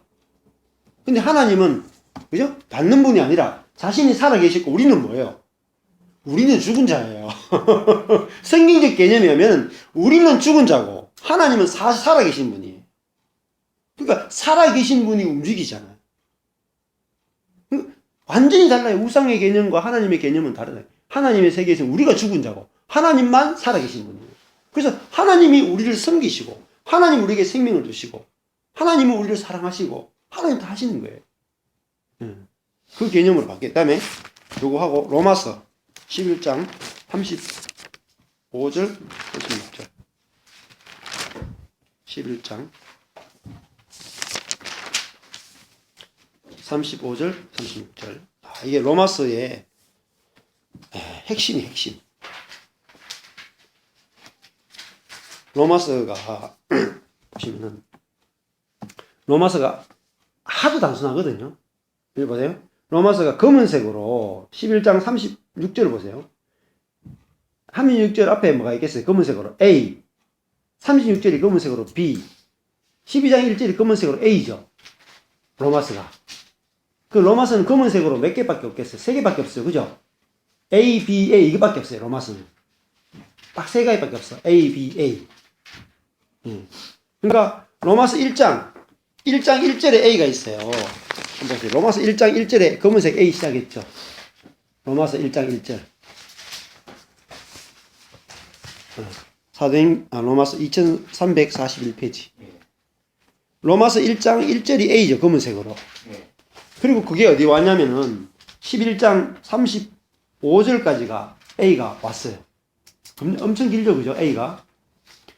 그리고 다시 11장 36절이 B야. 한 절이. 그리고 12장 1절이 검은색으로 A죠. 이게 어디 가냐면 16장까지 끝까지 간다.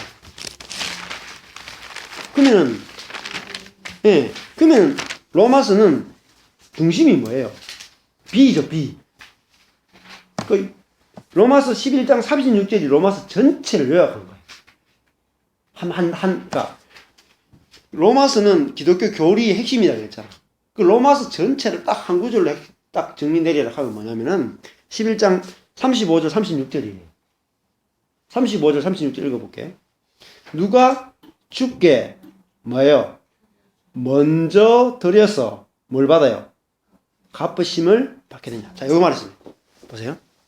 누가 주께 먼저 드려서, 자, 내가 드렸으니까 뭐예요? 하나님께서 갚는 거죠. 갚으심을 받겠느냐?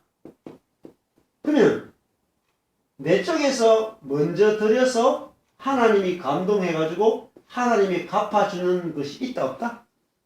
없다라는 거예요.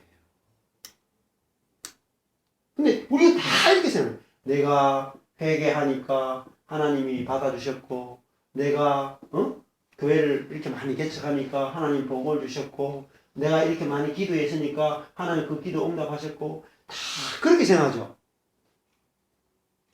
아니라니까. 성경의 핵심은 그게 아니라니까. 내가 드리기 전에 하나님 먼저 주신 거예요. 이걸 은혜라 그래요, 은혜. 우리가 먼저 드릴 수가 없어.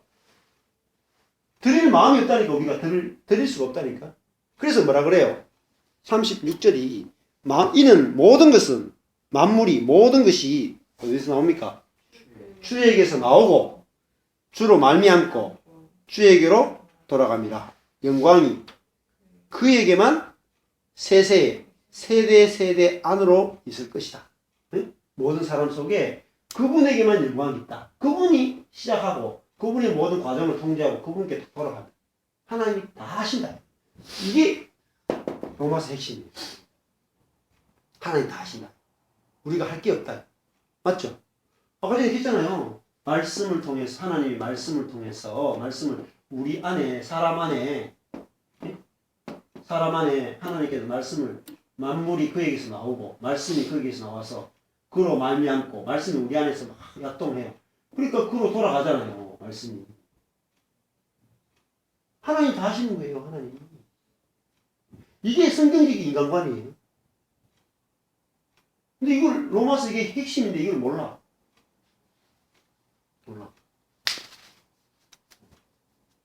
그래서 우리가 할 거는 받는 거밖에 없어요. 받는 거. 받는 것만 잘하면 돼요. 말씀 받는 거. 애쓸 것이 하나도 없어요. 그래서 요 두 구절이 제일 중요하다고 기억하시면. 그리고 우리 여기서 우리가 하나님께 올라가려는 구조예요. 자꾸 올라가는 거. 이게 바벨탑 구조죠. 바벨탑. 바벨탑이 하나님처럼 되려고 우리가 자꾸 자, 바벨탑이 뭐라 그래요? 루트는 이게 중세 카톨릭이라는 거예요. 중세 카톨릭을 바벨론에 갇힌 교회라고 이렇게 해요. 왜냐면은 말씀, 기도, 성례, 금식, 수도원, 회개, 헌금, 예배당 짓고, 돈 가져왔죠. 이걸 통해서 끊임없이 나의 경건을 통해서, 나의 경건의 노력을 통해서 하나님의 마음에 들고자 하는, 천국에 가고자 하는 끊임없는 노력. 이것이 복음을 대적하는 거예요. 이게 하나님을 대적하는 거예요. 우리가 경건을 노력을 통해서 하나님께 축복받겠다, 인정받겠다. 이게 다 율법이에요. 다른 복음이에요. 기질합니다, 이거. 내가 범목에 목사님들 이야기하는 이거 복음과 율법에 대해서 이야기하는데, 목사님, 우리가 이단이네요. 우리가 이단이네요. 맞습니다. 우리가 이단입니다. 복음으로 돌아가요. 종교개혁도 뭐죠? 복음으로 돌아갔죠.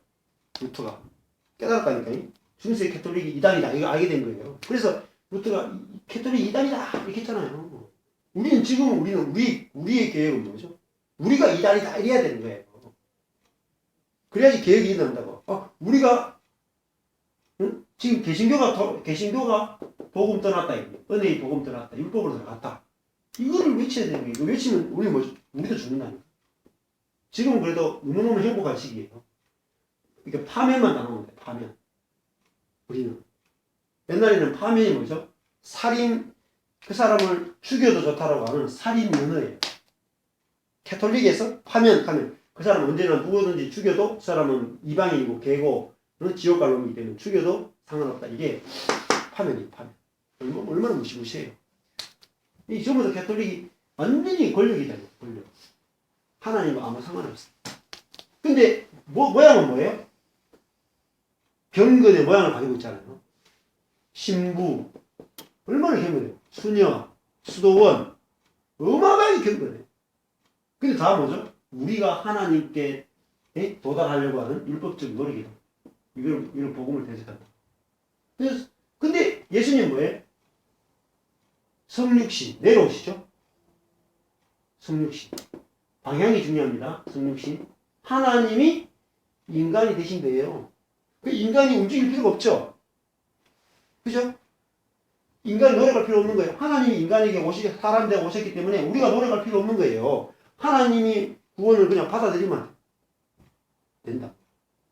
근데 이거를 끊임없이 지금도 교회들이 저도 그랬고 계속 나의 노력으로 하나님께 이쁨 받으려고 노력한다. 아닙니다. 그 다음에 사역 부분을 보면요. 사역적인 측면에서도 율법적인 교회는 내가 내 자신을 보내요.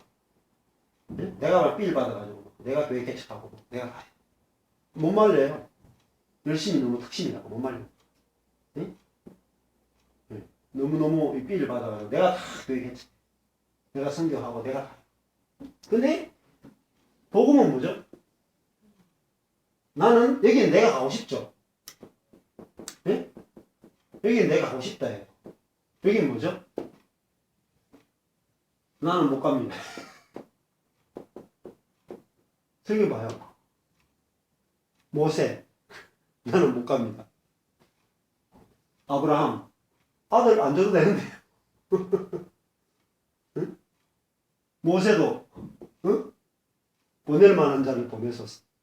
기드온도, 이거 나는 못 갑니다. 안 믿어집니다. 대부분 다 나는 못 갑니다. 근데 하나님이 그 사람을 설득시켜서 하나님이 그 사람을 보내고 이게 하나님의 사역이다. 여기는 대부분 내가 삘 받아가 내가 가고 싶다는 게 억수로 가는 거예요. 근데 이거는 뭘 봐요? 이거 한번 꺾여버리면 못해요. 여기는 하나님 보냈기 때문에 하나님이 일하세요. 하나님 일하시면 나타나요. 반드시 하나님 보내면 반드시 하나님 일하시면 나타나요. 여기는 내가 계속 해야 되기 때문에 탈진합니다. 사역도 바뀌어야 돼요. 그래서 사역도 저도 마찬가지입니다. 하나님 여기 있으라고 하면 여기 있는 거죠. 그죠? 옮기실 때까지 기다려. 여기서는 괜찮아요. 여기서는 이 요한복음에 보면은 베드로한테 네가 젊었으면 네가 스스로 띠띠고 다녔지만은 늙으면은 남이 너를 띠띠고 네가 원치 않는 곳을 가게 할 것이다. 남이 누구냐? 성령입니다. 예수님도 자기가 원치 않는 십자가로 가셨죠? 그죠? 십자가 가는데 어떻게 돼요? 어마어마한 놀라운 구원을 이루시죠? 자기가 원치 않는 곳으로 갔는데 자기가 원하는 것과 비교도 안 되는 어마어마한 하나님의 일이 일어난다. 원치 않는. 그러면 자 내가 원치 않는 곳으로 갈 수 있는 자가 됐단 말이에요. 갈 수 있는 거. 내가 원치 않는 곳에 갈 수 있는 사람, 이게 구원이에요.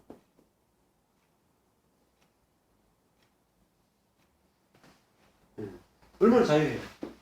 전에는 내가 원하는 곳밖에 못 갔는데 나는 이제는 원하지 않는 곳에도 얼마든지 갈 수 있는 사람. 이게 전천후자고. 이 사람이 되는 거죠. 자기 것이 없기 때문에. 얼마나 자유한지 몰라. 그럼 가면 되죠. 저도 그래요. 목회 안 하면, 목사 안 하면 어때? 자유하잖아요. 목사가 지금 허락하기는 하는 거고. 내 일이 아니잖아요. 내 일이. 주님 일이지. 안 시키면 안 하면 돼. 하면. 이 살아봤자 얼마나 산다. 그죠? 그러니까 얼마나 편해요. 주님이 시키는 것만큼 일하면 돼. 주님한테 너 일 얼마만큼 했느냐 안 물으십니다. 안 물으시니까 걱정할 필요가 없어요. 율법이니까 참 내가 일 많이 하고 가야 되겠다. 내가 가서 천국 가서 내가 제대로 된 금멸류관을 써야 되지. 내가 그런 이야기를 한다고. 다 쏘는 이야기입니다. 그 다음에 찬양도 마찬가지죠. 하나님이 하신 일을 내가 들으니까 내 안에서 저절로 찬양이 나옵니다. 저절로. 근데 막 찬양도 막 내가 막 열정을 끌어가지고 막 찬양하면 진짜 찬양이 안 돼요. 근데 하나님이 어떤 분인지 알게 되면 저절로 찬양이 나오게 돼요. 예배도 마찬가지입니다. 예배도 여기는 뭐예요? 율법은 예배가 뭐냐면은 율법 안에서 예배는 내가 하나님을 섬기고 하나님은 뭐냐면 내가 뭐 연기제 이게 예배적 개념이에요. 아니다라고요. 예배가 그런 게 우리가 배우 우리가 막 열심히 해야 돼. 하나님은 그걸 지켜보시죠. 근데 진짜 예배는 하나님이 일하시는 하나님의 일하심에 대해서 우리는 뭐죠? 관중이에요. 하나님이 일하시면서 우리가 듣는 거. 반대예요. 개념 자체가 예배 개념이 달라져요. 완전히 반대돼요. 그럼 제가 하는 게 아니에요. 마이크 호턴이 하는 거예요. 웃기죠, 이거? 이 사람 정통 계획주의인데. 재밌다. 하나님은 자신의 참 재밌는, 내가 읽으면서 참 오늘 제일 감동받았던 게 이렇게. 하나님은 자신의 은혜의 수단을 통해 우리를 섬기십니다. 말씀을 통해 우리를 섬기는 거예요. 그리고 믿음과 회개를 우리에게 주시고 성령의 열매를 맺게 하요. 그 다음에 하나님이 우리의 소명을 통해 우리의 이웃을 또 섬기신다. 예. 이런 너무 놀라운 표현들을 쓰는 걸 보면서 제가 좀 감동을 많이 받았습니다. 오늘 그래서 여러분도 아직 그 나이가 30대, 대부분 30대잖아요. 저분이가 이제 40대인가. 지금 네. 이제 내년에 얼마예요? 내년에. 제 나이를 좀 계산해봐야 돼. 75년생. 나이를 너무 많이 먹었나? 75년생. 사사 되겠다. 사사. 확실히 중요한 나이구나. 그래서 성경 말씀이 예를 들면은 지식이나 율법은 내 안에서 별로 재미가 없어가지고 오래 못해요. 근데 은혜를 들으면은 너무 좋아가지고 사람들 만나서 이야기하고 싶어지거든요. 그러면은 은혜 말씀이 너무너무 은혜스럽고 내 안에 좋으면은 막 쌓여있게 돼. 쌓여서 사람들에게 막 이야기를 하게 되면 은혜는 누구나 다 좋아해요. 불신자도 좋아. 애들도 좋아. 모든 사람이 다 좋아. 은혜. 그래서 은혜를 좀 풍성하게 한번 이렇게 해봤으면 좋겠다 이런 생각이 듭니다. 오늘 이렇게 몇 시예요 지금? 9시 반이에요? 그래서 너무 많이 했구나. 오늘 디모데전서 뒷부분에 마칩시다. 요거 한 말씀만 하고 마칩시다. 여기 보면은 다음 주에 다른 거 합시다. 참 재밌는 게 보면은 디모데전서 6장에 가보면은 이 종하고 상견 이야기가 나오거든요. 디모데전서 6장에 가보면은 종들은 무릇 멍에 아래에 있는 종들은 자기 상견들을 범사에 마땅히 공경할 자로 알지니 이렇게 말했어요. 자, 멍에 아래에 있는 노예들이 자기 상견들을 공경할 자로 알지니 이렇게 말했거든요. 6장 2절에 보니까 믿는 상전이 있는 노예들은 그 상전을 형제라고 아래로 여기지 말고 더 잘 섬기게 하라. 자, 이런 명령이 디모데전서 6장 1절 2절이 나오잖아요. 그럼 이 명령이 왜 나왔겠어요? 안 웃겨요? 자, 노예가 교회 안에 왔는데 자기 주인들 있잖아요. 주인하고 막 먹죠. 형제라고. 막 먹으니까 뭐라 그래요? 경히 여기지 말고 오히려 더 범사에 마땅히 공경할 자로 알아야 된다. 이렇게 말하는 거예요. 교회 분위기가 어떻다는 거예요. 종과 주인이 형제로 만나고 있다는 거죠. 그죠? 완전히 형제로 만나고. 그러니까 네가 사회에 나가면 거기는 주인과 종이 있으니까 거기서는 종으로서 주인에게 오히려 더 공경할 자로 알아서 그렇게 행동해야 된다. 이걸 가르치잖아요. 하도 안 되니까. 그 말은 뭐겠어요? 이 사람들이 종이냐 주인이냐라고 하는 거기에 대해서 자유했다는 거죠. 교회 안에서. 교회 안에. 그러니까 세상을 완전히 초월해버렸다. 근데 이것이 무엇이 가능하게 합니까? 은혜가. 하나님의 은혜에 대해서 우리가 눈을 뜨게 되면 그 은혜가 예수 그리스도 안에서 모든 사람을 다 하나로 만들죠. 연합시켜 하나로 만들죠. 그 은혜가 있기 때문에 야, 이런 세상적인 것에 대해서 종이냐 주인이냐에 대해서 완전히 자유해져 가지고 그죠? 교회 안에 왔는데 누가 주인이고 심지어 누가 노예고 누가 주인인지 모르겠는 거야. 그래서 지금 하는 말이에요. 사회에 갔으면은 그래도 좀 티를 내라. 역할을 좀 해라. 근데 이거를 또 율법적으로 꼭 해야 된다 이런 게 아니에요. 그 뭐죠? 이것조차도 뭐예요? 자유합니다. 안 할 수도 있어요. 그러면 뭐죠? 네가 그 은혜를 받았기 때문에 그 은혜를 이제 표현하는 방법으로 이렇게 하면 좋다 이런 거지. 안 하면 하나님께서 어떻게 손 보신다 이런 게 아니에요. 그러니까 이렇게 초대교회는 세상과 완전히 달랐다라는 것들을 우리가 이제 실제적으로 이렇게 볼 수 있는 그런 측면이 있는 것 같아요.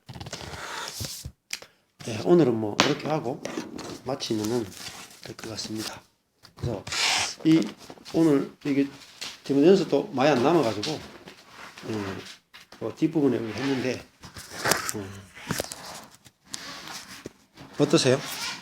오늘 하면서 이 조준 형제는 남는 게 뭐 있습니까? 하고